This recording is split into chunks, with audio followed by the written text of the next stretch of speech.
नमस्कार, टीवी 9 भारतवर्ष की सबसे बड़ी कवरेज के साथ हाजिर है। मैं हूं आपके साथ निधि वासंदानी और आज से प्राण प्रतिष्ठा के सभी कार्यक्रम की शुरुआत होने जा रही है। मेरे साथ मेरे सहयोगी करुणा शंकर शर्मा भी मौजूद रहेंगे। तमाम रिपोर्ट्स अपडेट सीधे अयोध्या लेकर चलेंगे आपको और अयोध्या में रामलला की प्राण प्रतिष्ठा को लेकर आज से अनुष्ठान की शुरुआत होने वाली है। जी हां, अनुष्ठान शुरू हो रहे हैं। प्रायश्चित पूजा से प्राण प्रतिष्ठा कार्यक्रम की विधिवत शुरुआत होगी।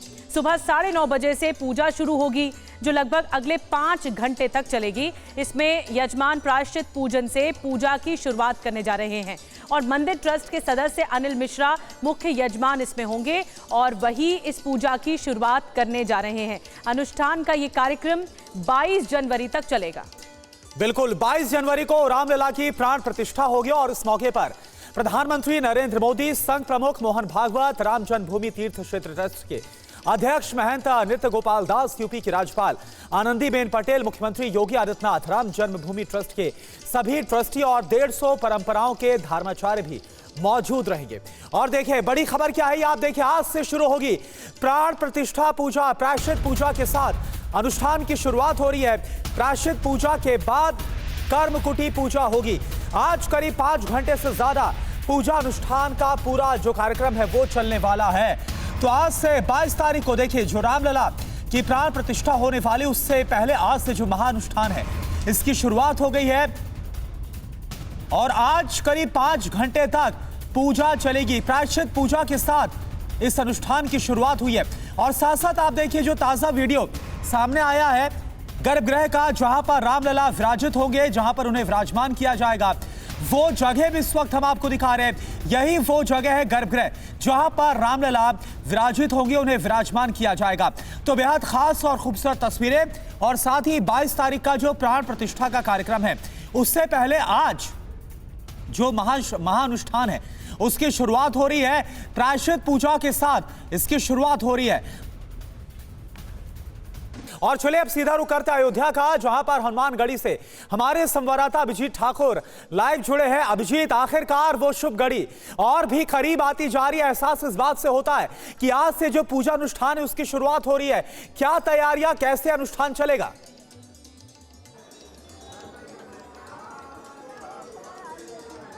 देखिए, देश के करोड़ों लोगों को जिस घड़ी का इंतजार था वो अब कुछ देर बाद शुरू होने वाली है, रामलला की प्राण प्रतिष्ठा। लेकिन राम से पहले हनुमान का नाम भी जरूर आता है क्योंकि परम भक्त रहे हैं और मैं हनुमानगढ़ी पर ही मौजूद हूं और यहां पर आप देख सकते हैं कि तमाम दुकानें सज गई हैं। श्रद्धालुओं का तांता जो है वो सुबह से ही ठंड और कोहरे के बावजूद आपको यहाँ पर दिखाई देगा और दुकानें तमाम सजी हुई है। लोग आने जो है वो शुरू हो गए हैं और सबको ये जानकारी में है कि आज रामलला की प्राण प्रतिष्ठा शुरू हो रही है। तो उत्साह लोगों में ऐसे ही है। मंगलवार का आज दिन भी है और हमारे साथ इस वक्त हनुमानगढ़ी के पुजारी भी मौजूद हैं।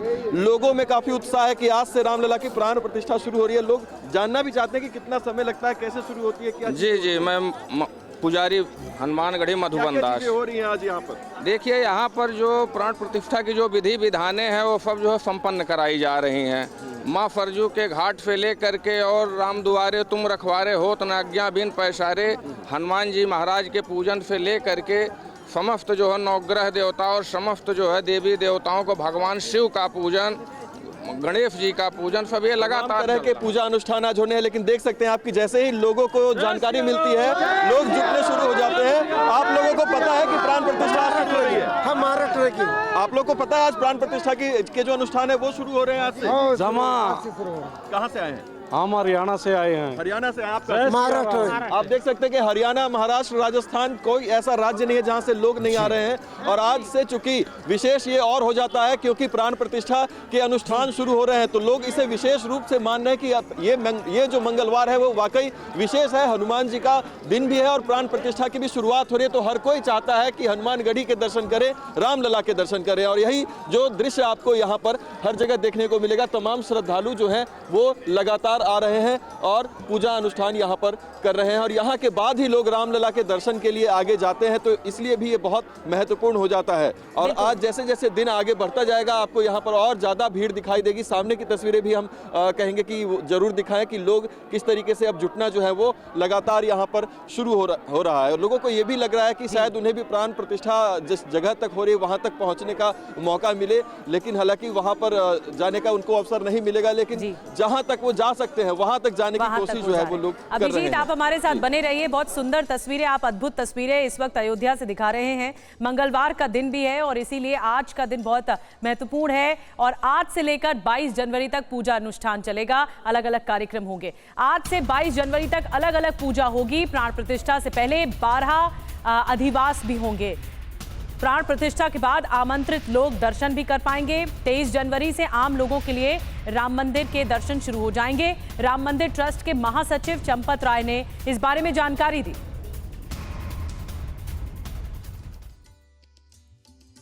रामलला की प्राण प्रतिष्ठा को लेकर आज से 22 जनवरी तक अलग अलग दिन अलग अलग पूजन होंगे। श्री राम जन्मभूमि तीर्थ क्षेत्र के महासचिव चंपत राय ने इसकी जानकारी दी है। 16 जनवरी यानी आज प्रायश्चित और कर्मकुटी पूजन होगा। 17 जनवरी को मूर्ति का परिसर में प्रवेश होगा। 18 जनवरी शाम को तीर्थ पूजन, जल यात्रा, जलाधिवास और गंधाधिवास होगा। 19 जनवरी सुबह औषधाधिवास, केसराधिवास, घृताधिवास होगा और शाम को ध्यानाधिवास होगा। 20 जनवरी सुबह शर्कराधिवास, फलाधिवास होगा और शाम को पुष्पाधिवास होगा। 21 जनवरी सुबह मध्याधिवास और शाम को गयाधिवास होगा। 22 जनवरी को विधि विधान के साथ गर्भगृह में रामलला की प्राण प्रतिष्ठा की जाएगी। ट्रस्ट के महासचिव चंपत राय ने बताया कि 23 जनवरी को आम लोगों के लिए दर्शन खोलने की तैयारी भी की जा रही है।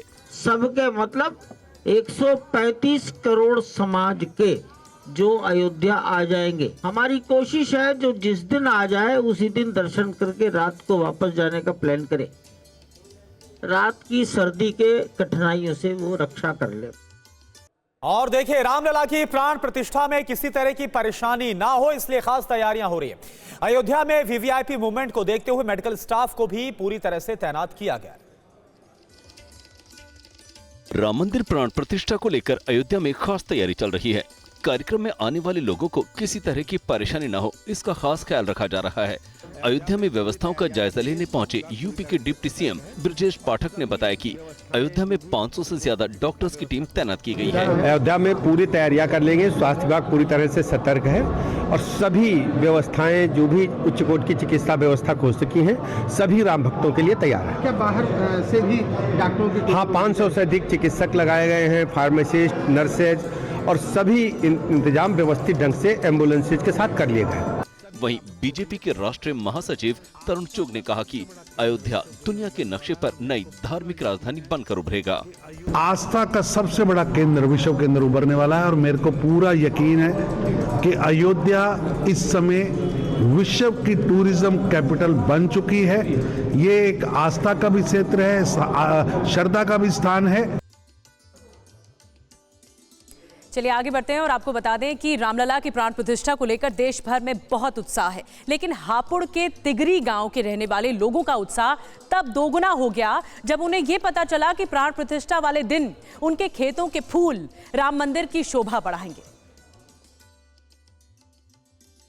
प्राण प्रतिष्ठा उत्सव के दौरान रामलला का मंदिर हापुड़ के फूलों से महकेगा। हापुड़ के फूल उत्पादक किसानों को 10 टन फूलों का ऑर्डर मिला है। 17 जनवरी से अलग अलग प्रकार के फूलों को अयोध्या भेजने की तैयारी की जा रही है। किसानों ने बताया कि उन्हें गुलाब के अलावा गुलदारी, रजनीगंधा, गेंदा, ऑर्किड, एंथोरियम और बर्ड ऑफ पैराडाइज के फूल भेजने के ऑर्डर मिले हैं, जिन्हें 17 जनवरी से 21 जनवरी तक अयोध्या पहुँचाया जाना है।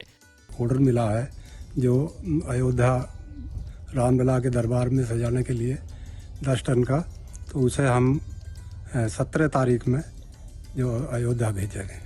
रामलला के दरबार में कौन कौन सी वैरायटी के फूल जा रहे हैं आपके यहाँ से? ये जिप्सोफिला और गुलाब, गेंदा, रजनीगंधा, ये सभी जो वैरायटी हैं सब जाएंगी। और हमें सौभाग्य मिला है कि हम अपना फूल रामलला के दरबार में पहुँचाएं। जब से इन किसानों को अयोध्या से ऑर्डर मिला है तभी से इनकी खुशी का ठिकाना नहीं है। और वहीं रामलला को जिस चांदी की थाली में भोग लगेगा उसे राजस्थान के कारीगरों ने तैयार किया है। इस भोग थाल को लेकर वो जयपुर के कारीगर अयोध्या पहुंचे हैं। आप देखिए 60 सेकंड में पूरी रिपोर्ट। राजस्थान के कारीगरों ने रामलला के लिए विशेष भोग थाल बनाया है। जयपुर के ये कारीगर चांदी का भोग थाल लेकर अयोध्या पहुंचे और राम मंदिर ट्रस्ट को सौंपा। 18 इंच के व्यास वाली चांदी की थाली को विशेष तौर पर तैयार किया गया है, जिसके बीच में सूर्य देव की आकृति उकेरी गई है। सूर्य देव के आसपास भगवान राम की 3 सुंदर तस्वीरें उकेरी गई हैं। इस भोग थाल के साथ विशेष तौर पर तैयार किया गया एक कलश भी इन कारीगरों ने ट्रस्ट को सौंपा है, जिसे काफी खास तरीके से तैयार किया गया है। 4 घोड़े सुनते हैं हम, भगवान राम के रथ के 4 घोड़े थे। ये 4 बहुत महत्वपूर्ण चीजें दर्शाते हैं, काम, कर्म, धर्म, अर्थ और मोक्ष। और यह कलश, ये 4 घोड़े उठाए हुए हैं 9 श्री राम से जुड़े हुए चिन्हों को, जहाँ पे सबसे पहले मैं आपको सूर्य देव दिखाना चाहूँगा। ये पंखी है, ये कोदंड धनुष है, ये स्वास्तिक है, ये ध्वज है, ये श्री राम जी का तिलक है, ये ओम है, ये शंख है और ये कलश है। और बात मौसम की कर लेते हैं। लगातार ठंड बढ़ रही है और दिल्ली एनसीआर में कोहरे का कहर भी जारी है। सड़कों पर विजिबिलिटी काफी कम है, 0 के करीब है। दिल्ली से उड़ान भरने वाली 17 फ्लाइट्स इस वक्त अपडेट ये है कि रद्द कर दी गई हैं, कैंसिल कर दी गई हैं। दिल्ली से उड़ान भरने वाली 30 फ्लाइट्स लेट हैं इस वक्त। पिछले 2 दिनों में 400 से ज्यादा विमान में देरी आई है। विमानों में देरी से विमान उड़ान भर रहे हैं।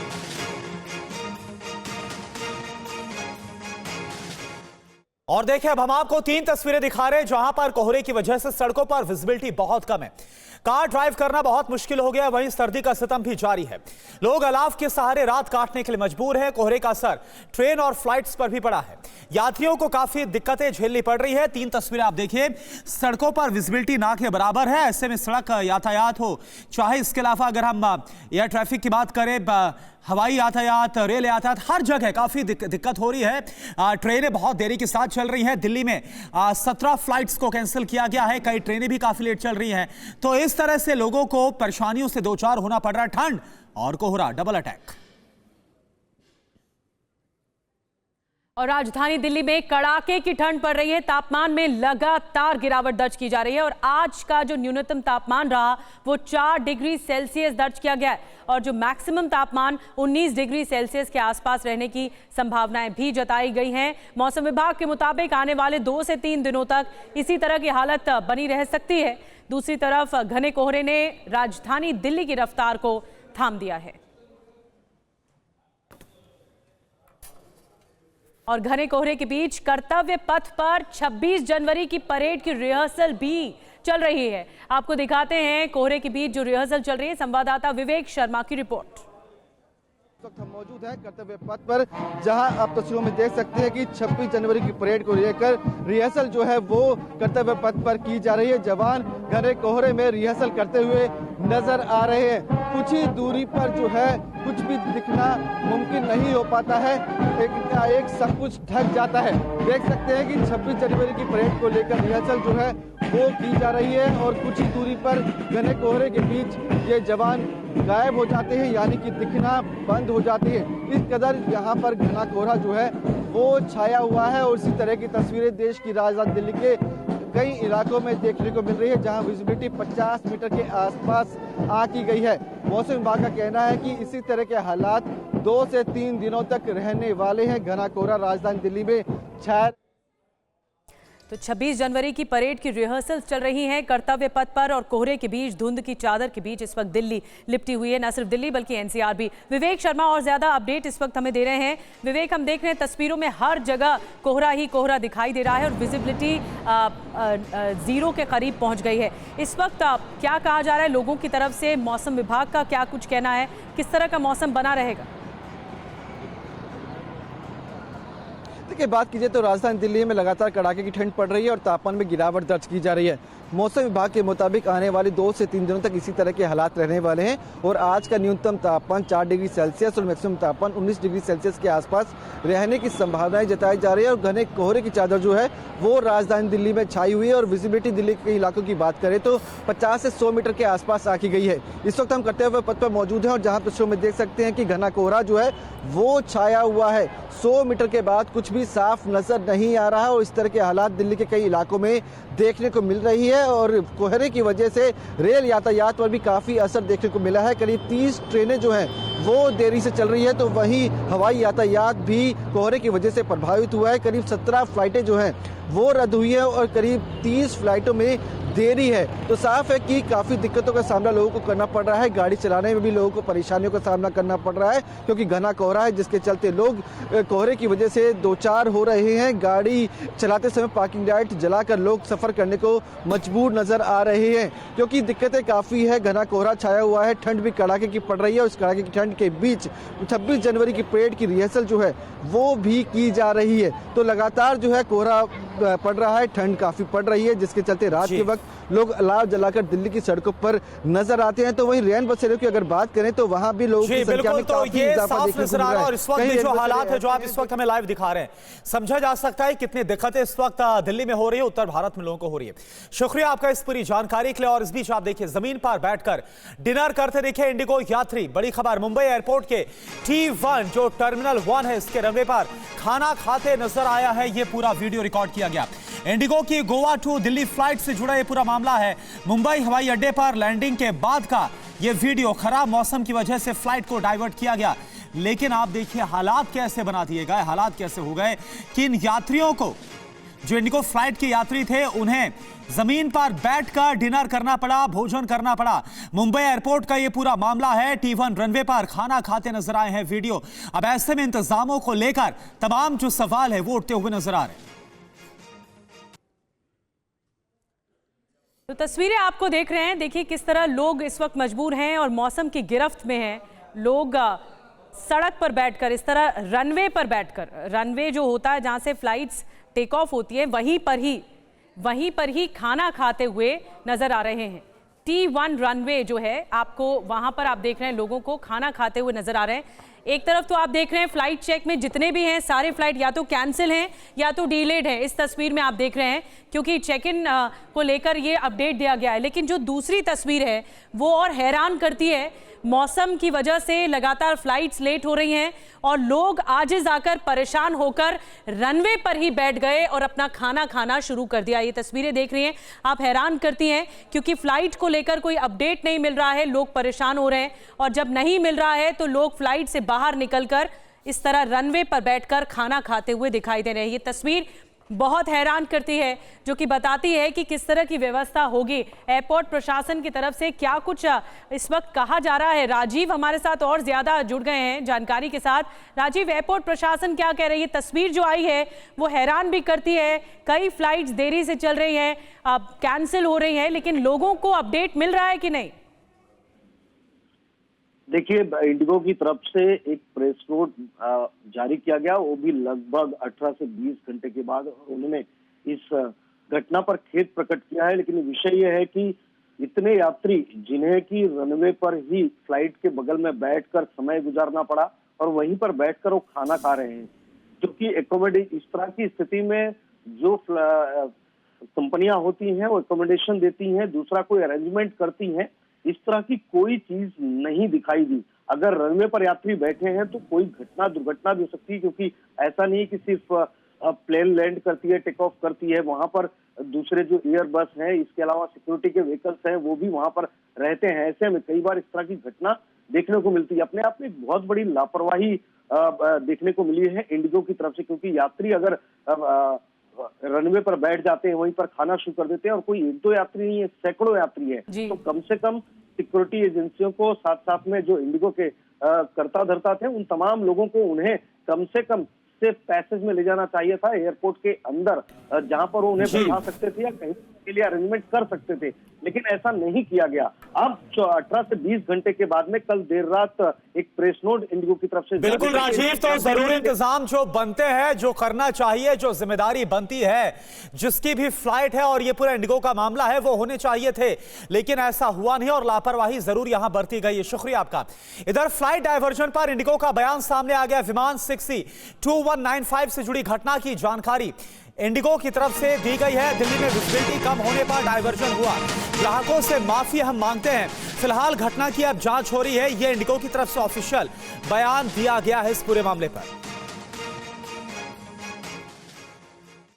और आइए खबरों में आगे बढ़ते हैं। 2 दिनों के केरल आंध्र प्रदेश के दौरे पर प्रधानमंत्री मोदी होंगे। लेपाक्षी के वीरभद्र मंदिर में पूजा अर्चना भी करेंगे। कोच्चि में रोड शो करने का भी कार्यक्रम प्रधानमंत्री मोदी का है।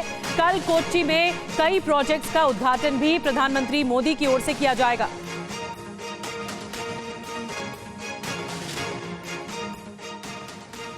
प्रधानमंत्री नरेंद्र मोदी आज से 2 दिनों के केरल और आंध्र प्रदेश के दौरे पर हैं। केरल में पीएम कोचिन शिपयार्ड लिमिटेड में न्यू ड्राई डॉक और इंटरनेशनल शिप रिपेयर फैसिलिटी सहित कई विकास परियोजनाओं का उद्घाटन करेंगे। पीएम मोदी के शेड्यूल के मुताबिक दोपहर 1:30 बजे प्रधानमंत्री मोदी आंध्र प्रदेश के लेपाक्षी पहुंचेंगे, जहां वीरभद्र मंदिर में पूजा और दर्शन करेंगे। इसके बाद पीएम 3:30 बजे श्री सत्य साई जिले के पला समुद्रम पहुंचेंगे, जहां वो भारतीय राजस्व सेवा के 74वें और 75वें बैच के ट्रेनी अधिकारियों और भूटान की रॉयल सिविल सेवा के ट्रेनी अधिकारियों के साथ बातचीत करेंगे। इसके बाद मोदी शाम करीब 6 बजे कोच्चि एयरपोर्ट पहुंचेंगे। कोच्चि में पीएम एयरपोर्ट से करीब 1.5 किलोमीटर तक रोड शो करेंगे। बुधवार को पीएम मोदी केरल के गुरुवायूर मंदिर और त्रिप्यार श्री रामास्वामी मंदिर में पूजा और दर्शन करेंगे। कोच्चि में पीएम 4000 करोड़ से ज्यादा की इंफ्रास्ट्रक्चर प्रोजेक्ट का उद्घाटन करेंगे।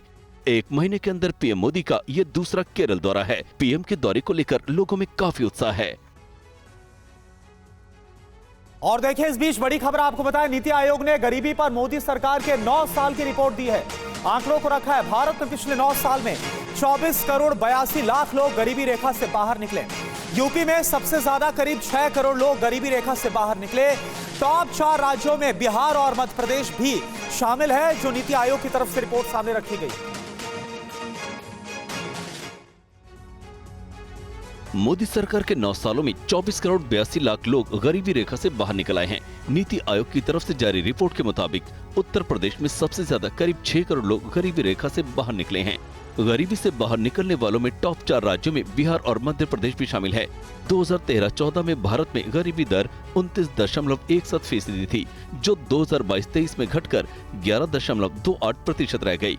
मोदी सरकार के 9 साल के कार्यकाल में से गरीबी दर में 17.89% की कमी आई है।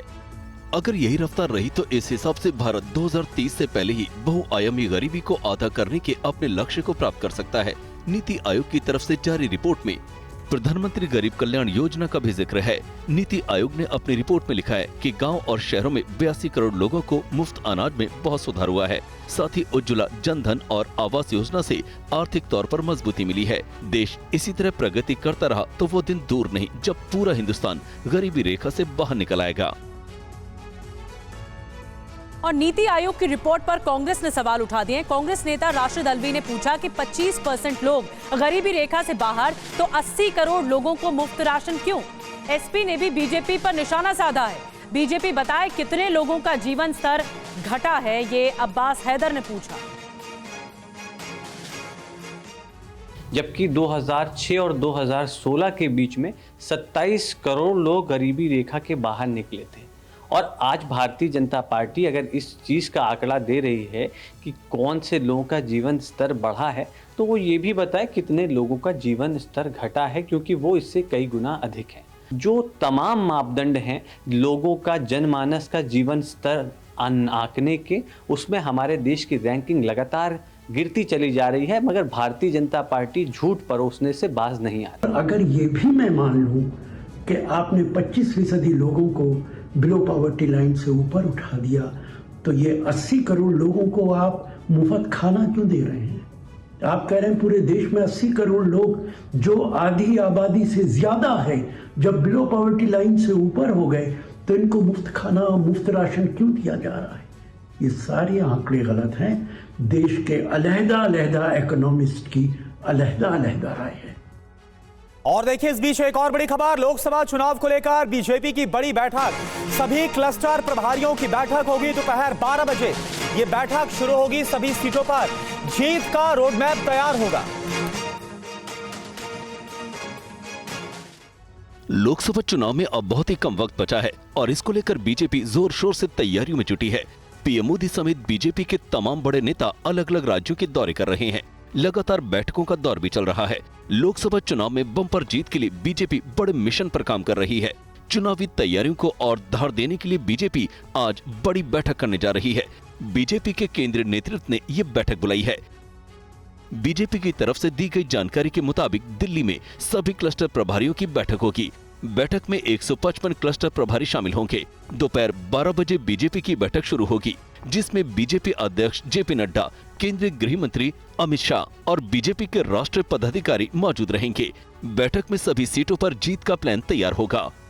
लोकसभा चुनाव को लेकर बीजेपी ने देश की सभी लोकसभा सीटों को क्लस्टर में बांट दिया है। क्लस्टर प्रभारियों को अलग अलग सीटों की जिम्मेदारी सौंपी गई है। बताया जा रहा है कि इस बैठक में क्लस्टर प्रभारी अपनी सीटों पर जीत के लिए केंद्रीय नेतृत्व की पूरी प्लानिंग बताएंगे। और एक बड़ी खबर आपको बता दें, मथुरा की शाही ईदगाह मस्जिद में सर्वे का तरीका क्या हो, इसी पर आज सुनवाई होनी है सुप्रीम कोर्ट में। हिंदू पक्ष ने आयोग गठित करने की मांग की है। 11 बजे शुरू हो सकती है सुनवाई।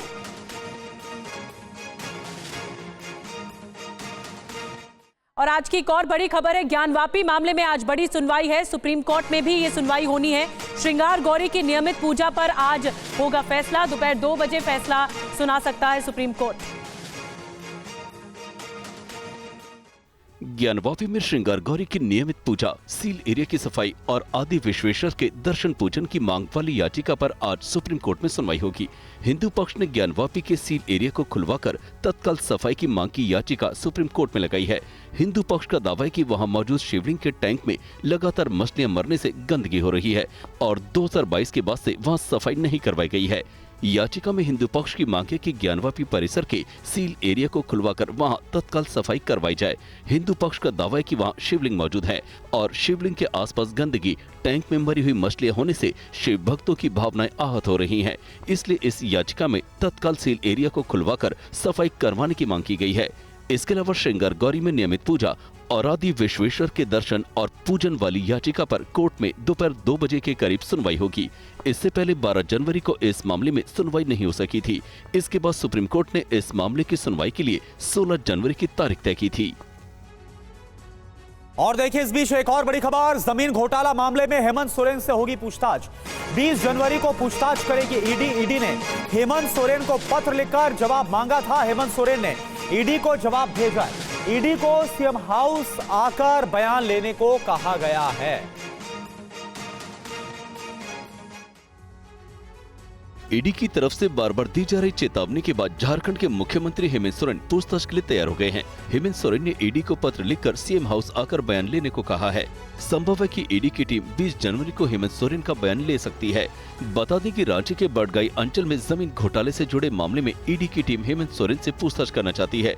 13 जनवरी को ईडी ने हेमंत सोरेन को पत्र लिखा था, जिसमें कहा गया था कि अगर 16 से 20 जनवरी के बीच आप ईडी के सामने हाजिर नहीं होते हैं तो उसे खुद उनके पास आना पड़ेगा। ईडी ने यहां तक कहा कि ऐसी स्थिति में विधि व्यवस्था को लेकर चुनौतियां खड़ी हो सकती हैं। ईडी के पत्र के बाद सीएम सचिवालय का एक कर्मचारी सीलबंद लिफाफे में पत्र लेकर रांची में एयरपोर्ट रोड स्थित ईडी के जोनल दफ्तर पहुंचा।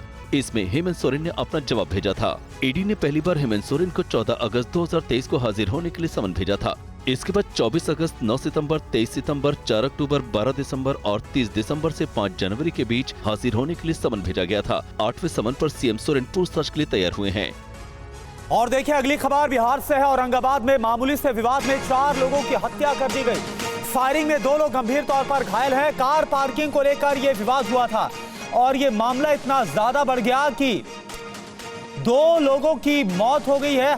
ये आपको बता दें कि 4 लोगों की मौत हुई है। इस पूरे विवाद में 4 लोगों की मौत हो गई और 2 लोग गंभीर तौर पर घायल हुए हैं इस पूरे मामले में। कार पार्किंग को लेकर हुए विवाद में 4 लोगों की हत्या कर दी गई है। हत्या की ये सनसनीखेज वारदात बिहार के औरंगाबाद जिले की है। फायरिंग में 2 लोग गंभीर रूप से घायल हैं, जिन्हें इलाज के लिए अस्पताल में भर्ती कराया गया है। घटना को लेकर बताया गया कि एक होटल के आगे कार पार्किंग को लेकर दुकानदार और कार सवार युवकों के बीच बहस हो गई। देखते देखते बात इतनी बढ़ गई कि कार सवार एक युवक ने पिस्टल निकाली और फायरिंग शुरू कर दी। गोली दुकानदार के पास खड़े एक शख्स को लगी, जिससे मौके पर ही उसकी मौत हो गई। घटना से आक्रोशित लोगों ने कार सवार 4 लोगों पर हमला कर दिया, जिसमें 3 की मौत हो गई। दुकान के आगे एक कार खड़ी करने के कारण दुकानदार एवं कार में बैठे लोगों के बीच बहस हो गया। बहस के क्रम में कार में बैठे एक व्यक्ति अपने पिस्तौल से दुकानदार पर गोली चला दिया। उसकी गोली दुकानदार के बगल में बैठे 60 से 65 उम्र के रामचरण चौहान को लगी, जिनका इलाज में ले जाने कर मृत्यु हो गई। और एक और बड़ी खबर, प्रधानमंत्री मोदी ने पुतिन से बात की है। भविष्य के रोड मैप तैयार करने पर सहमति बनी है। भारत रूस को लेकर रणनीतिक साझेदारी पर चर्चा हुई है। प्रधानमंत्री मोदी ने सोशल मीडिया पर यह जानकारी दी है।